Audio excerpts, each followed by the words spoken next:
The book Hebrews, part 314. I'm Professor Hannes Redinghuis of the First Assembly of Yafashua, South Africa, Pretoria, Montana, also international. Should you require any of the books which I've written, I'm thinking about the book, The Two Keys to the Book of Revelation. Like I always say, it's an A4 book, nearly 800 pages thick. It's so heavy we had to bind it in two books because it was too heavy to handle as a study book. And it's all about the end time, the book Revelation, things that's happening in the Far East on the moment, and things that's happening in the world. Everything to do with the eschatology. You can contact me at my WhatsApp number. It's +27 international code for South Africa, 0722 367 124. Or just go to my website, https://jaffa.co.za. As you can see on the top here, all the information is available. If this is the first time that you are about to participate in the study, you are so very, very welcome. Hallelujah. I urge you to go to part 1, start from the beginning because you've missed out on quite a bit of information. It's also very important to subscribe to the channel in order to receive the different notifications of all the other studies that we are currently busy with. Hallelujah. Please send this link to your friends and family, also our TikTok messages. Make sure you at least have a 1611 King James Bible, or if you have the restoration of the original Sacred Name Bible, not the 1902 Emphasized Bible. That's a corrupted Bible. Make sure that you at least have a 1611 King James Bible, pen, notepad, and a Bible ready. Welcome to Breakfast with Prof. Hannes. Hallelujah. What a privilege to be part of this study every morning. And I also would like to thank those that make contact and also address their appreciation for the studies that we are doing every week. Hebrews 12 verse 7. In this stage we find that Apostle Paul through the scripture is explaining how Father Yaffa is educating us who says that we are part of the Bride of Yafashua universally, or more specifically say that we are Yahvist with a V. If ye, as part of the Bride of Yafashua, endure chastening, Yaffa our Elohim dealeth with you as with sons. And I also want to say daughters, because there's no difference today in 2026 whether I'm a son or a daughter. Galatians 3:26-29 says, those who have clothed themselves with Yafashua, being immersed, have clothed him with Yafashua. There's no Greek nor Gentile, free man or slave, man nor woman, but we all are part of the Bride of Yafashua. Hallelujah. So whenever he says sons, we also bring in daughters.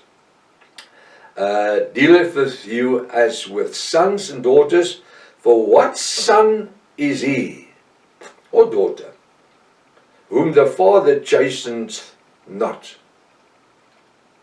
Now, I said it twice before, when the scripture refers to chastening, it's not a question of slapping somebody. It is also guiding us. There is different ways in correcting people. Some people you must spike.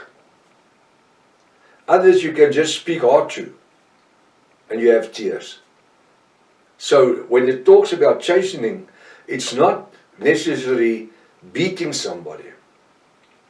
It can also mean that he is teaching us, that he is guiding us, that he is leading us.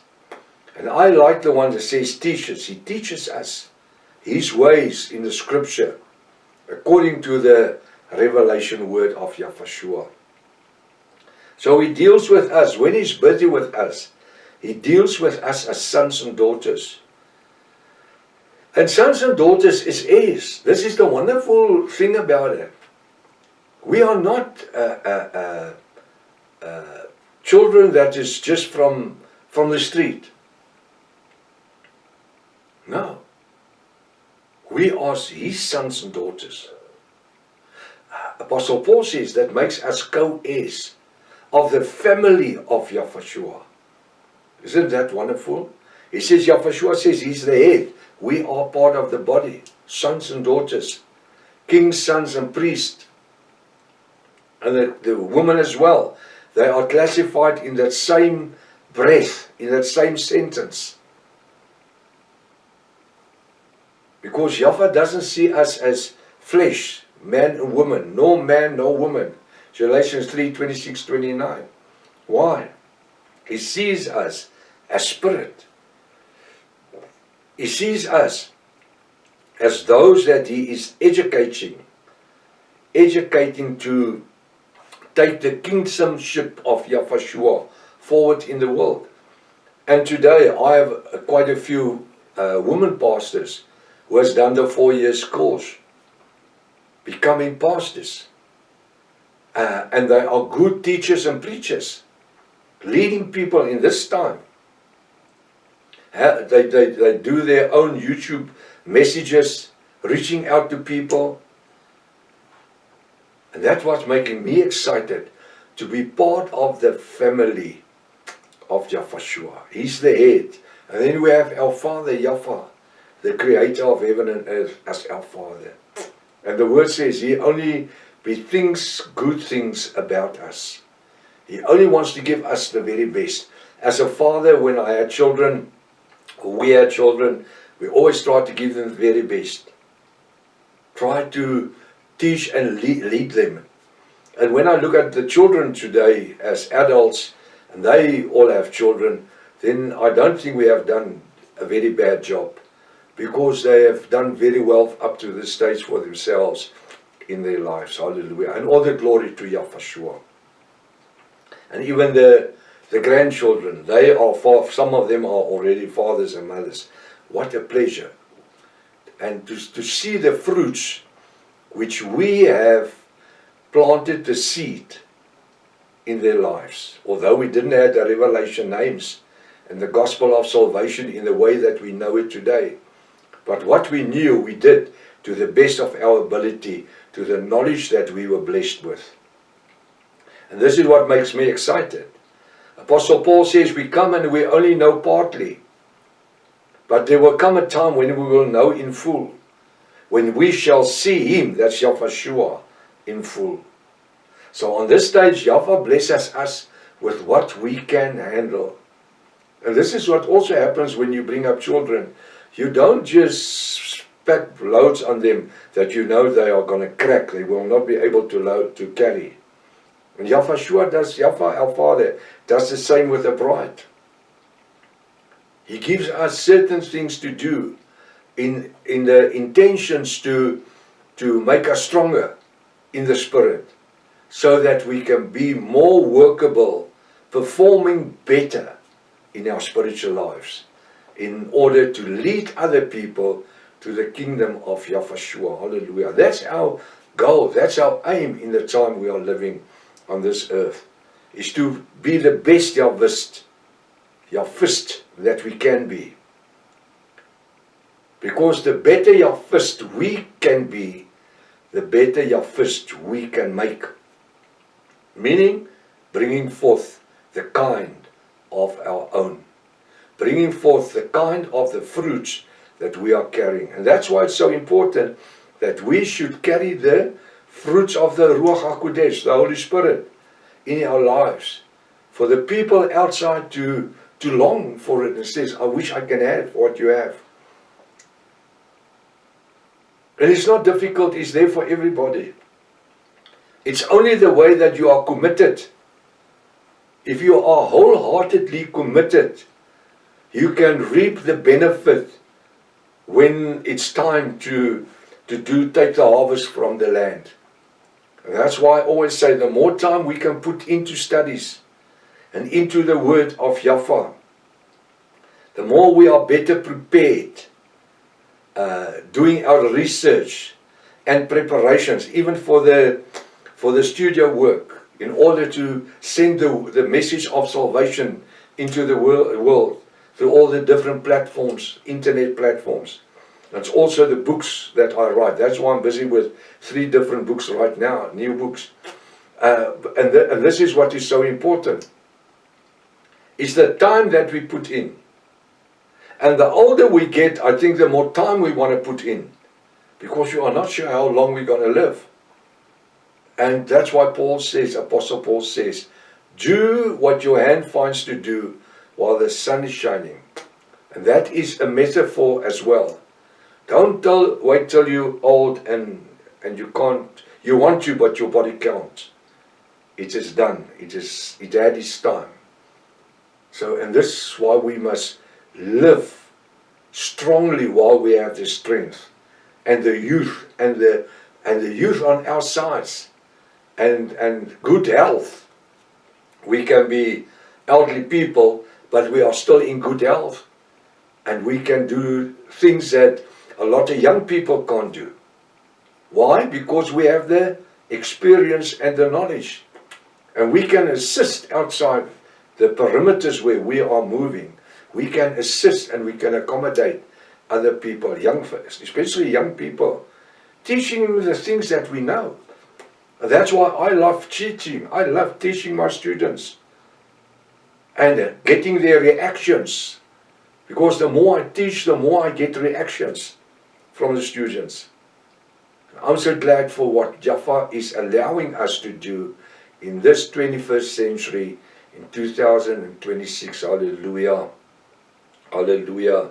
Now, it says in Hebrews 12:7, if ye, as part of the bride of Yahushua, endure chastening, allowing Yahweh our Elohim, that he will deal with us as sons and daughters.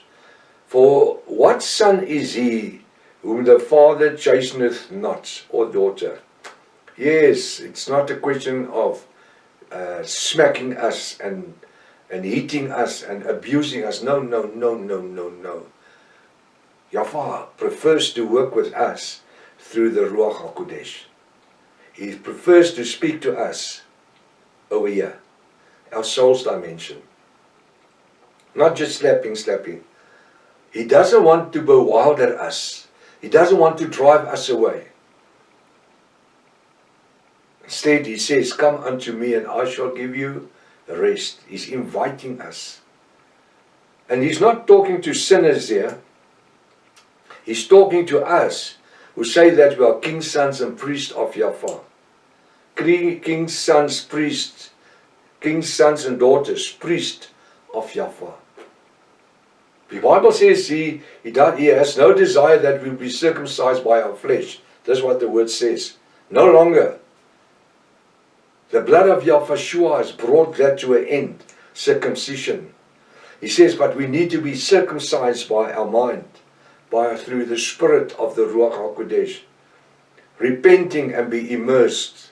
Romans 6 verse 1 to 12, growing equal unto Yahushua through his death and his resurrection. Hallelujah. Living in holiness every day of our lives. That's what I want. This is what I want to do. And when I find that Father is chastening us, then we as Yahwist, as bride of Yahushua universally, we need to sit still and think. Because no father who loves his children will just abuse or chasten them unnecessarily. There must be a good reason for him suddenly to be firm. To say, hey, what are you doing?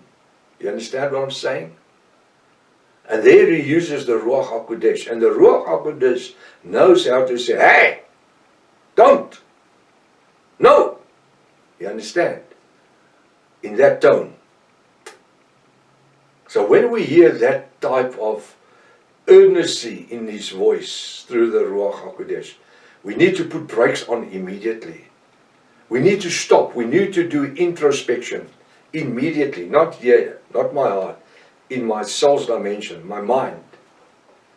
We need to allow the Ruach HaKodesh to put brakes onto us. And then we need to find the problem. A lot of people hear the Ruach speak, but they just carry on. They do not want to find the problem that's causing the Ruach HaKodesh to speak in a hard manner, shouting, "Hey!" That is what we need to pay attention to. We need to know the voice of the Ruach HaKodesh. Now, time has caught up with us. Tomorrow morning, I'm still going to talk on Hebrews 12 verse 7 because I feel there's a bit more to be said. Let's be the best we can for this day. Let's seek a moment, and let's seek for an occasion just to sow the seed of life. Till tomorrow morning, if it's Father's life, Father's will. Maranatha. Yahshua's coming back again. Hallelujah.